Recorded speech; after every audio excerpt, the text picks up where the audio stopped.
Hello, beautiful beings. How are you today? In this video, we are going to talk about full moon rituals. But before we get into that video, of course, I'm going to pull an oracle card for you today. Today, I have the Lantern Oracle deck. Do me a favor, breathe in and breathe out. Breathe in and breathe out. We're gonna focus on these cards right in front of us. Whenever you're seeing this video, of course, this card is meant to be for you. It is a timeless reading. And I'm going to cut this deck in half and see what card we have for you today.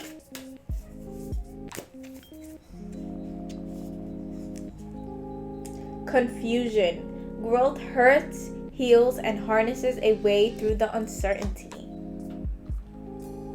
Alright, this one is kind of a long one, but I'm gonna say the message anyways because I think it's really important for you to know. It says, at some point we all encounter feeling at loss as to what to do next. Our mind can become as conflicted as the advice we receive. Our emotions can polarize and overwhelm us to the point of distress, especially when the stakes seems too high to risk making a mistake. Our belief that there is a right choice or the answer that will prevent all that we fear from happening can be paralyzing. Fear has the power to stop us in our tracks, especially when what seems logically right is at odds with what feels emotionally safe. For example, one choice might seem to guarantee safety and security, but feel uncomfortably compromising. In a state of distress, it is hard to get clear on what spirit self is guiding us to do. We may feel helpless and without any available choice that feels authentic. What is best and truly possible for us is rarely as clear as hindsight reveals it to be. When we need clarity the most, it would be helpful to remember that recognizing that we do not know what to do is a necessary step in the process of realizing what to do.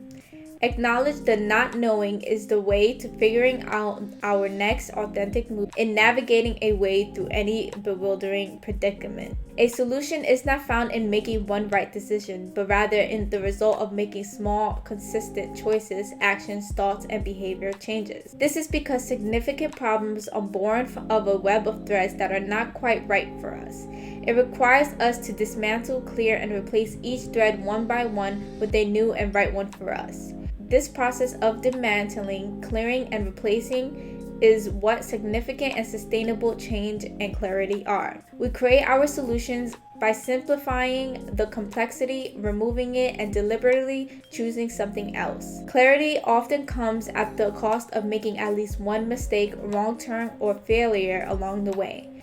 For most, it takes making many. This is how we typically learn our way forward.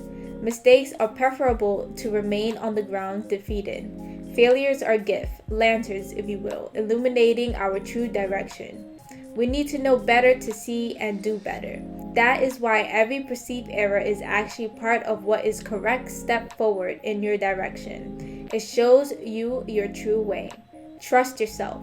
For any current confusion you are facing, place the hand that you write with on your heart and receive what knowing arises in you to do next. A part of this knowing is to seek advice, support, or assistance from an appropriate other. Do so. The featured crone supports you in committing to taking one small step at a time on your terms and at your own pace as you enter into everlasting clarity and confidence. The crone's message is, when we know that we have no idea what we are doing or what direction to take, we begin to find out. And that is your message for today. I decided to read the whole thing because I think this is really important, and I know a lot of people struggle with, knowing what to do next, and I'm pretty sure this resonated with a lot of people. And as usual, I am wishing you a tremendous luck in your spiritual journey. I love you all so much.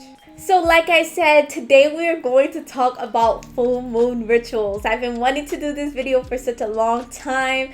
I didn't know when it was the right time to do it.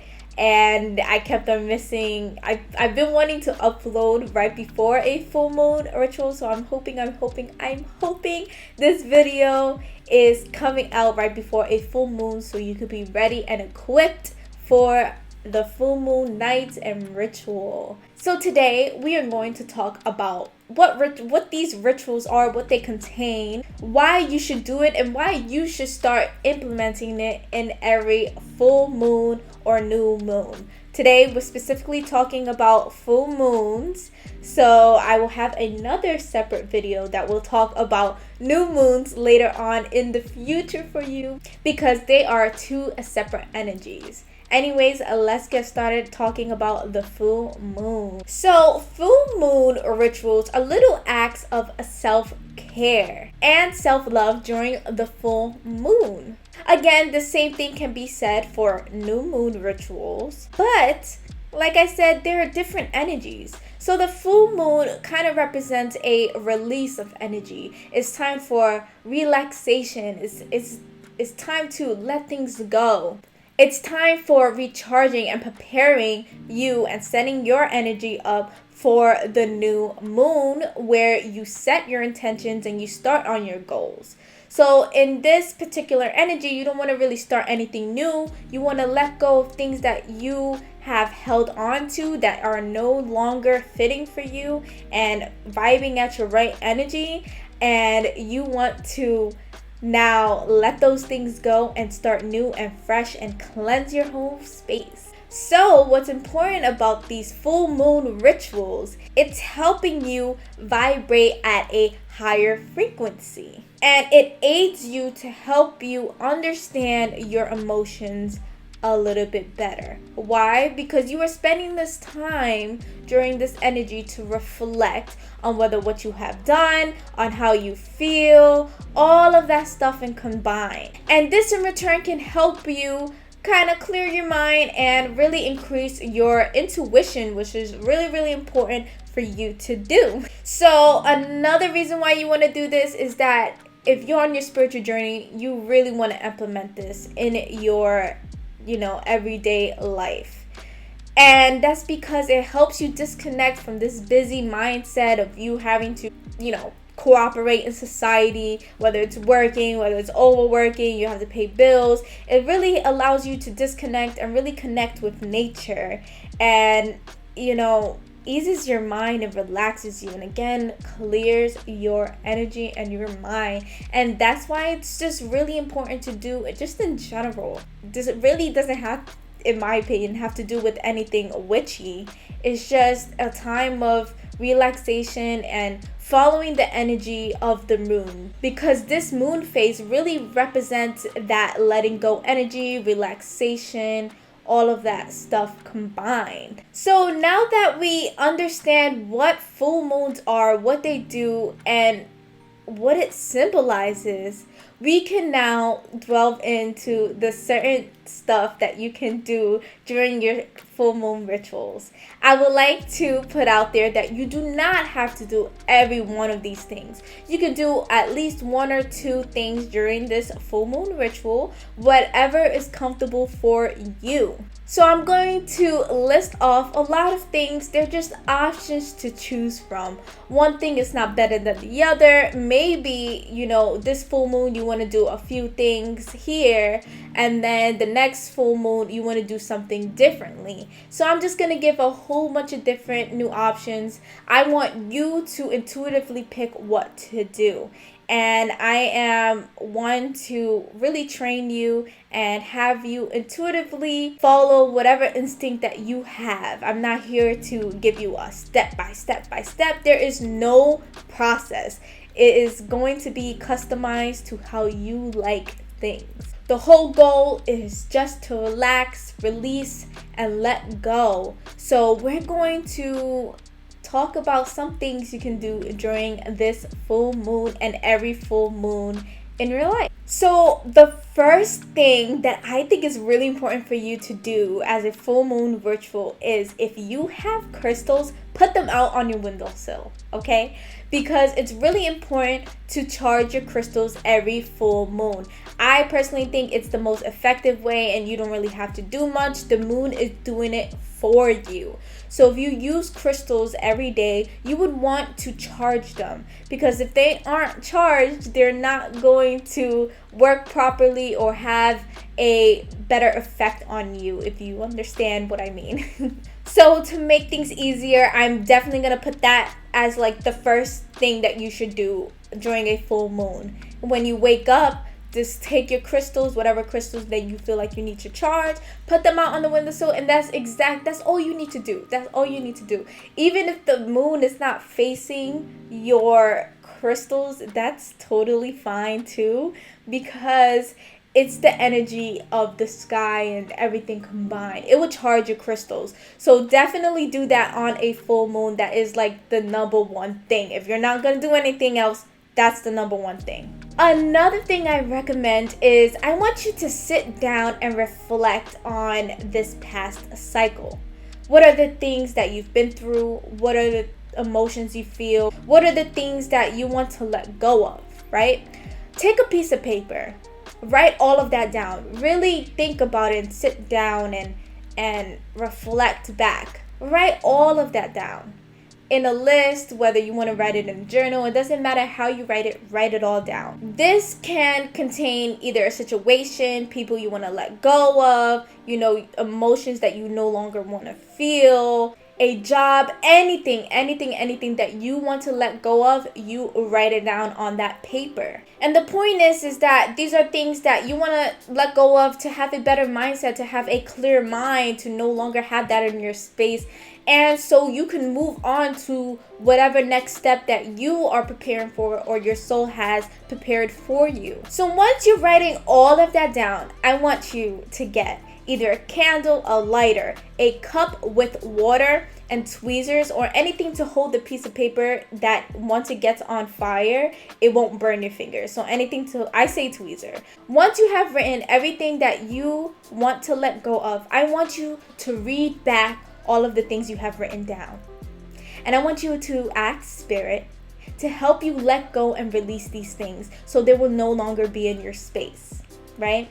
And as you fold it, I want you to keep those things in mind and keep asking Spirit to help you release those things. Once it's folded, get a pair of tweezers, hold the paper with the pair of tweezers. Either light it over a candle or light it over a lighter, whichever you have on hand, and watch it burn and watch all of that get released. Spirit will help release that for you. So if it doesn't burn all the way and you're scared and you toss it into the cup of water, that's why the cup of water is there, that's totally fine. It doesn't have to burn all the way through. But the intention of just burning it in general, even if it's just burning the corner, is that it's helping you release whatever you have to release. So that is another thing that you could do during the full moon and adding it to your ritual. Another thing that you could do is during the full moon, you can clean your space. Whether it's cleaning your room, if you're living with people and you don't want to bother others, or cleaning the whole house. You want to clear your space, move things around, get rid of stuck energy. If you have sage, palo santo, or sweetgrass, you can light that up and sage all around the house or just your room, whatever area that you own. Remember to get the corners, because that's where most energy gets built up, most negative energy. So your intention of that again is so clean, so you can have a clear mindset. Also a clean mindset, a clear mindset, so that you could just refresh and have just a clear energy. And that has to do a lot with environment. So you definitely want to, if you can, clean your room or your surroundings. Another thing you could do for your full moon ritual is a full moon bath. This is the one that I love the most because I love baths. Go grab your bubbles, your bath bombs, herbs. If you want to make a milk bath, go grab that. Anything that you intuitively feel like you want to put in your bath, do it. And when you do it, just keep in mind that everything that you add asks to release and let go of any tension physically that you have in your body and mentally that you have in your mind. So the intention again of this bath is to relax and to release and let go of anything that you have on you that is weighing you down and you no longer want with you. So if you have to cry, cry. If you have to feel your emotions and just let it go, just do it. That's exactly what you want during a full moon, because you want to feel your emotions and then let it go. I will also say, if you have any crystals that can be in water, like rose quartz and clear quartz, add them in the water to charge your bath for some extra energy if you want to do that as well. Other activities that you could do is make moon water. Now, how you do that is just grab a cup of water, put it on the windowsill with your crystals, and let the moon charge your water. The next day, you can drink the moon water. You can also give it to your plants for extra energy. You could give it to your pets. This will just really embed the full moon energy within you. Water is an essential, not just to live, but it is spiritually such an important thing. So if you want to add that to your ritual, I think that's really, really special. I think you can also set an intention with your moon water, whether you want to manifest something, or you can set the intention of letting go, and and then you drink it the next day. You can also meditate during the full moon. The energy is high and ready for you, and there is meditations that you can do to let go. If you're not used to having a non-guided meditation, you can always go on YouTube and look for a guided meditation.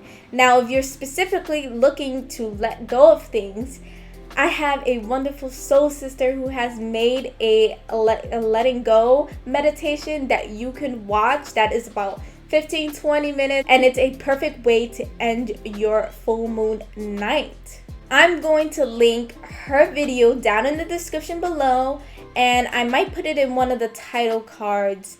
You'll see it pop up. And the last thing to do is just relax. You deserve to relax. A lot of people forget, especially in the busyness of the day, is just to sit down and relax. You deserve to relax. That is an essential part of your being. To relax, to quiet your mind, to reflect, and to let go. That is the most important thing to do during the full moon.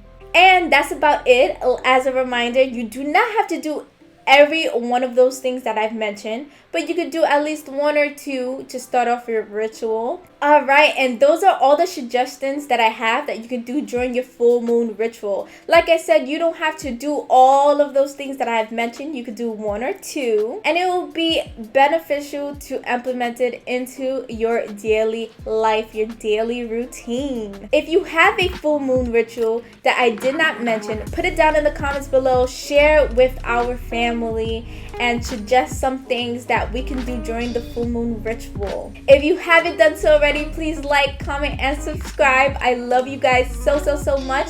I hope this video was very informational for you, and I'm sending you a lot of love and light as usual. See you later.